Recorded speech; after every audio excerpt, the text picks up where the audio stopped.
ଆସନ୍ତୁ ଶୁଣିବା କାହ୍ନୁଚରଣ ମହାନ୍ତିଙ୍କ ଉପନ୍ୟାସ ହା ଅନ୍ନର ଚତୁର୍ଦ୍ଦଶ ଭାଗ। ଉମା ତାହାର ଅନ୍ତର ଖୋଲି ଅସୀମ ଦୁଃଖର କାହାଣୀ ଜଗୁ ପାଖରେ କହିଗଲା। ଦାଦି ଖୁଡ଼ୀଙ୍କର ଦୁର୍ବ୍ୟବହାର, ନେତିର ବିଶ୍ୱାସଘାତକତା, ତା ବୋଉର ଅଣହେଳାରେ ପଡ଼ି ମରଣ ଇତ୍ୟାଦି। ଗାଁର ଅଧେ ଲୋକ ଘର ଛାଡ଼ି, ପିଲା କୁଟୁମ୍ବ ଛାଡ଼ି, ପେଟ ଜ୍ୱାଳାରେ ଗାଁ ଛାଡ଼ି ଛତର ଅନିଶାରେ ବାହାରି ଗଲେ। ସେ ଖାଲି ଆଶାରେ ଆଶାରେ ପଡ଼ି ରହିଛି, କିନ୍ତୁ ତାର ନିରର୍ଥକ ମନବୋଧିଆ ଆଶାଟା କୂଳ କିନାରା କିଛି ନାହିଁ। ବୋଉ ଖାଇବାକୁ ନ ପାଇ ହଇଜା ରୋଗରେ ମରିଛି। ଥଳ କୂଳହୀନ ନିରାଶା ସମୁଦ୍ର ଭିତରେ ତାର ସବୁ ନିର୍ଜୀବ ଆଶାଗୁଡ଼ାକ ସମାଧି ନେଲେଣି। ଜୀବନ ଧରି ରହିବାର ଗୋଟିଏ ବାଟ ଅଛି, ଘରୁ ଗୋଡ଼ କାଢ଼ି ଦାଣ୍ଡକୁ ବାହାରିବା। ହେଲେ ସୁଦୀର୍ଘ ଜୀବନଟା ତ ଖୋଲା ପଡ଼ିଛି। କେତେଦିନ ସେ ଭିକ୍ଷାପାତ୍ର ଧରି ଅନିଶ୍ଚିତତାର ଅପନ୍ତରାରେ ଜୀବନର କ୍ଷୀଣ ବିପଦ ସଂକୁଳ ରାହା ଧରି ଚାଲିବ? କେତେ ଦୂର ଚାଲିବ? ସାହା ସମ୍ବଳ କିଛି ନାହିଁ। ଦୁଃଖ, ଦୈନ୍ୟ ଓ ନୈରାଶ୍ୟକୁ ଜୀବନର ସାଥୀ କରି ରିକ୍ତ ମନରେ କେତେଦିନ ସେ ଚାଲିବ? ଯେଉଁ ଦେହଟାକୁ ବଞ୍ଚାଇ ରଖିବାକୁ ମଣିଷ ଏତେ କଷ୍ଟ ସ୍ୱୀକାର କରେ, ସେହି ଅନିଶ୍ଚିତ ଦେହର ଶେଷ ଦଶା ତ ଶ୍ମଶାନ ଭୂଇଁରେ ଆଖି ଆଗରେ। ତେବେ ଅନିତ୍ୟ ଦେହଟା ପାଇଁ ଏତେ କଷ୍ଟ ସହିବା ଅପେକ୍ଷା ଆତ୍ମହତ୍ୟା କରି ମରିବା ବରଂ ଶ୍ରେୟସ୍କର। ଉମାର ଏହା ହିଁ ଶେଷ କଥା, ଶେଷ ସିଦ୍ଧାନ୍ତ। ଓଡ଼ିଆର ଦୁର୍ଦ୍ଦଶାର, ଓଡ଼ିଆର ନିଶ୍ଚେଷ୍ଟତାର, ଦାରିଦ୍ର୍ୟର ଅନ୍ୟତମ କାରଣ ଏଇ ଶ୍ମଶାନ ଭୂଇଁ ପରା। ମଣିଷର ଜନ୍ମ ଜୀବନର ପୂର୍ଣ୍ଣ ଉପଭୋଗ ପାଇଁ, କିନ୍ତୁ ଓଡ଼ିଆର ଜନ୍ମ ସହିବା ପାଇଁ। ସହି ସହି ମଧ୍ୟ ଯେତେବେଳେ ଅଦିନରେ ଅସମୟରେ ସେ ମଶାଣୀ ଭୂଇଁରେ ଝରିପଡ଼େ, ଜୀବନର ଅନିଶ୍ଚିତତା, ବିଧିର ଅଭିଶାପ, ଚୈତନ୍ୟ ଧର୍ମ ସେ ଗ୍ରହଣ କରେ ଅତି ସହଜରେ। ଜୀବନଟା କେଇଦିନ ପାଇଁ? କାହିଁକି ମଣିଷ ସହିବ, ଉଚ୍ଚ ଆଶା କରିବ? ଶ୍ମଶାନଟା ଯେ ଆଗରେ ରହିଛି। ନାନା ବିଷୟର କଥାଭାଷା ହେଉ ହେଉ ଛାଇ ଲେଉଟିଲା। ବେଳ ଗଡ଼ିଲା, ଖରା ତାଉ କମି ଆସିଲା, ତତଲା ବାଲି ଶୀତଳେଇ ଆସିଲା। ଉମା ନଈଧାରକୁ ଚାହିଁ କହିଲା, ଜଗୁ ଭାଇ, ମନକୁ ଯେତେ ବୁଝାଇଲେ ମନ ମାନୁନାହିଁ, ଦେହ ସହୁନାହିଁ, ଧୈର୍ଯ୍ୟ ମଧ୍ୟ ରହୁନାହିଁ। ହଉ, କେତେଦିନ ଏପରି ଚଳୁଛି ଚଳୁ। ଯେଉଁଦିନ ନିତାନ୍ତ ବଳେଇ ପଡ଼ିବ, ସେଦିନ ମୁଁ ମୋର ଦେଖିଲା କାମ କରିଦେବି। ଜୀବନ ଥିଲେ ସିନା କଷ୍ଟ। ଜଗୁ ଉମାର ଲଙ୍ଗଳା ମୁଣ୍ଡର ଅଲରା ବାଳରେ ହାତ ବୁଲାଉଥିଲା। ସେ ବିସ୍ମୟରେ ହାତ ଥମାଇ ତାର ଗାଲରେ ଗୋଟେ ଛୋଟ ଚାପୁଡ଼ା ମାରି କହିଲା, ପୁଣି ତୋର ସେଇ ପାଗଳାମି? ଯେତେ କହିଲି ଭାଗବତ, ତୋଷ ନ ହେଲା ତୋର ଚିତ୍ତ। ଏତେ କରି ବୁଝାଇଲା ଠେଇଁ ବି ତୁ ସେଇ ଅବୁଝା। ଆଲୋ, ମରିବାକୁ ତ ଜନ୍ମ ହୋଇଥାଏ, ସେଟା ହେଲା ସବା ଶେଷ କଥା। ଜାଣୁ ଜାଣୁ ନିଜେ କାହିଁକି ତା ପାଖକୁ ଦୌଡ଼ିଯିବ? କ'ଣ ହେଉଛି ହେଇଯାଉ। ଉମା ତୁନି ରହିଲା। ଜଗୁ ଭାଇର ମଧୁର କଥା, ମିଠା ବ୍ୟବହାରରେ ସତେକି ସେ ନୂଆ ଜୀବନ ଲାଭ କଲା। ତାର କରସ୍ପର୍ଶ ସାନ୍ତ୍ୱନାରେ ସେ ତାର ମାର ମୃତ୍ୟୁ ଦୁଃଖ ପାସୋରିଲା। ଜୀବନର ଶତ ସହସ୍ର ଦୁଃଖ ଭିତରେ ସେ ଗୋଟିଏ ନୂତନ ଆନନ୍ଦ, ନୂତନ ସୁଖର ସନ୍ଧାନ ପାଇଲା। ବଡ଼ ଅବୋଧ୍ୟ, କିନ୍ତୁ ବଡ଼ ଉନ୍ମାଦକର।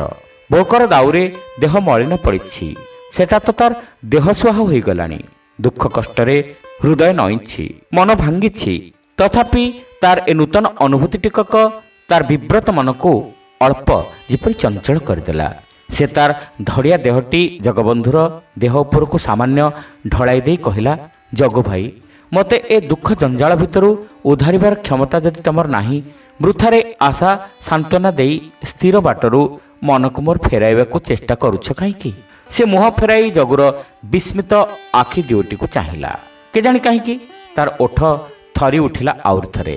ଶୁଖିଲା ଗାଲ ଦିଓଟି ସାମାନ୍ୟ ରଙ୍ଗେଇ ଉଠିଲା ଯେପରି। ଦେହଟା ଆହୁରି ଅବଶ ଲାଗିଲା। ସେ ଜଗୁର ହାତରେ ହାତ ରଖି ଦୃଷ୍ଟି ନୁଆଇଲା। ଜଗୁର ଆଖି ଆଲୁଅ ତେଜି ଉଠିଲା। ସେ ଉମାର ଥରିଲା ପାପୁଲିକୁ ମୁଠାଇ ଧରି ସାମାନ୍ୟ ଚାପ ଦେଇ କହିଲା, ଏପରି କହୁଛୁ କାହିଁକି ଉମି? ମୁଁ ଯେ କାହାରି ନୁହେଁ।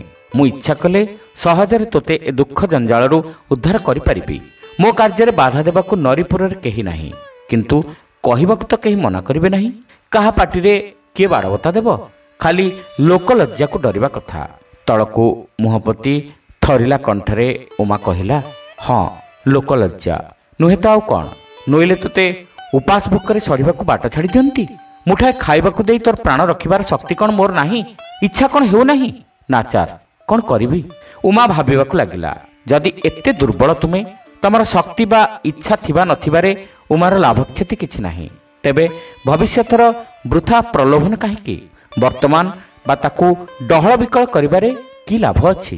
ତମେ ତମର ସୁଖରେ ରହ। ଉମା ତାର ଭାଗ୍ୟ ଅନୁସରଣ କରୁ। ସେ କାହିଁକି ଗୋଟାଏ ଛାଇକୁ ଧରିବାକୁ ହାତ ବଢ଼ାଇ ପଦ ପଦକେ ଅପଦସ୍ଥ ହେଉଥିବ?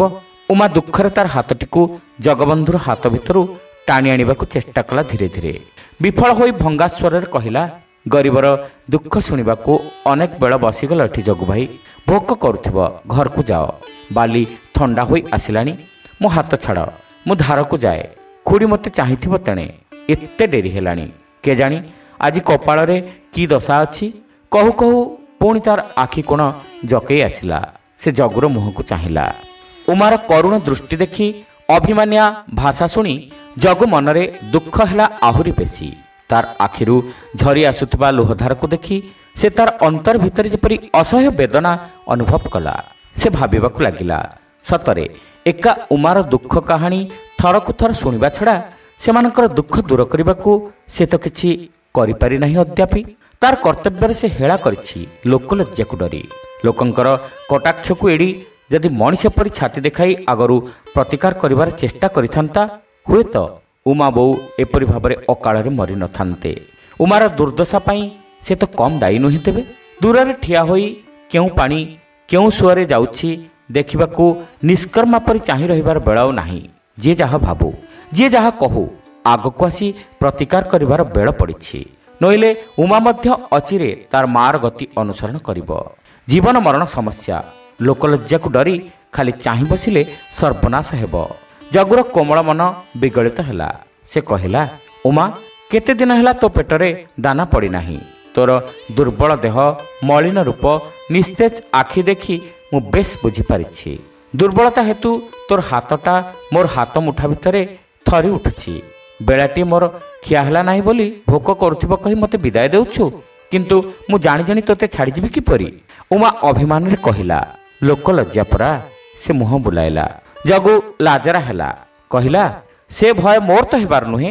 ଲୋକେ ବୁଝନ୍ତି ଅନ୍ୟ ପ୍ରକାର। ଲୋକ ଅପବାଦକୁ ତୋର ଭୟ ନାହିଁ, ମୁଁ ବି ଡରିବି ନାହିଁ।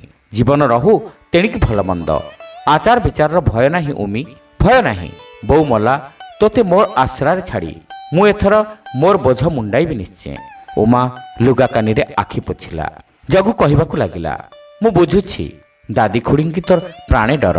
ମୋ ସଙ୍ଗେ କୌଣସି ପ୍ରକାର ସମ୍ବନ୍ଧ ରଖିଲେ ହୁଏତ ସେମାନେ ତୋ ଉପରେ ଚିଡ଼ି ଯାଇପାରନ୍ତି, ଶେଷକୁ ଘରୁ ବାହାର କରିଦେଇପାରନ୍ତି। କିନ୍ତୁ ଭଉଣୀ, ସେତିକି ଭାବନା ନାହିଁ। ମୁଁ ଯଦି କେବେ ମୁଠିଏ ଖାଇବାକୁ ପାଏ, ସେଥିରୁ ତୁ ନିଶ୍ଚୟ ଅଧେ ଭାଗ ପାଇବୁ। ତୋର କିଛି ଆପତ୍ତି ନାହିଁ ତ ଉମା? ସତ କହିଲୁ? କୃତଜ୍ଞତାରେ ତାର କଣ୍ଠ ରୁଦ୍ଧ ହୋଇ ଆସିଲା। ସେ ଉତ୍ତର ଦେଇପାରିଲା ନାହିଁ। ଟିକିଏ ଅପେକ୍ଷା କରି ଜଗୁ ଢଳ ଢଳ ଆଖିରେ ପୁଣି କହିଲା, କହ କହ ଉମି, ତୋର କିଛି ଆପତ୍ତି ନାହିଁ ତ? ସେ ଉମାର ମୁଣ୍ଡକୁ ତା କୋଳକୁ ଆଉଜାଇ ଆଣିଲା। ଶିଶୁଟି ପରି ତାର ଲଲାଟରେ ହାତ ବୁଲାଇଲା। ଉମା ଧୀରେ ଧୀରେ କହିଲା, ଆପତ୍ତି ଆଉ କ'ଣ? ବେଶ ବେଶ, ସେଇଆ କହ।